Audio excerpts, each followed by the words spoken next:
За юу энэ залуусаа нэг маги гэдэг энэ бол Монгол дизайнер хөө.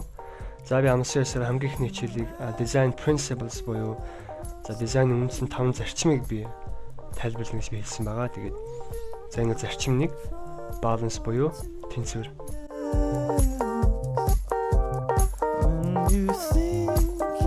За баланс нь ерөнхийдөө дизайнд доктортой байдлыг илэрхийлэхэд хэрэг болдог.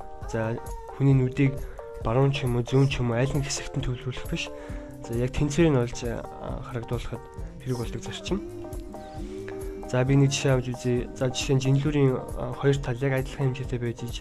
За тэр жинлүүр яг тэнцвэрээ олдог шүү дээ. За яг энэтэй адилхан дизайн дээр бас адилхан хэрэглэгддэг. За гэхдээ ганцхан хэмжээгээр илэрхийлэгдэх биш. Хэлбэр дүрсээр бас өнгөөр бас илэрхийлэгдэж болдог. За балансыг доктор нь хоёр хувааж ангилдаг. Symmetrical, asymmetrical. За symmetrical нь юу гэхээр за ерөнхийдөө толны тусгалтай адилтгаж үзэж болно. За толны хажууд очиод за гараа ойртуулахаар за чиний гар за толинд тусч байгаа тусгал хоёр бол яг адилхан байдаг шүү дээ. Өнгө хэлбэр дүрсээрээ. За би зарим нэг жишээ зургуудыг бас үзүүлье. За хамгийн тод жишээ за хүний нүүр байна. За хүний нүүрний яг тэг дундуур ингээд зурсалтаа хоёр талын ингээд ажиглаад үзэх юм бол за хоёр чих, хоёр нүд, хоёр хөмсөг гэх мэт зүйлүүд яг адилхан байдаг шүү дээ. За энийг чинь symmetrical гэдэг байгаа.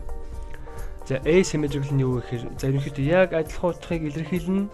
Гэхдээ нэг тал нь жижиг бит ч юм уу том ч байж болдог. Өөр өнгөтэй өөр байрлалтай байж болдог.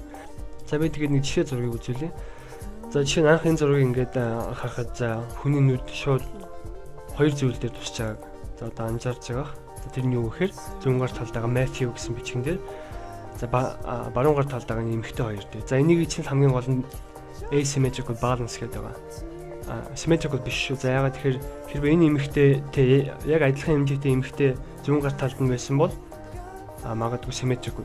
Гэхдээ энэ бол asymmetrical. За ягаад тэгэхээр за энэ бичиг бол жижигхэн за баруун гар талд байгаа эмэгтэй бол хэмжээ аягүй том байгааг харж байгаа. За гэхдээ энийг бол balance гэж хэлнэ. За тэгээ үзсэн баярлалаа. Дараагийн хэлээр уулзлаа. Түр баяр та.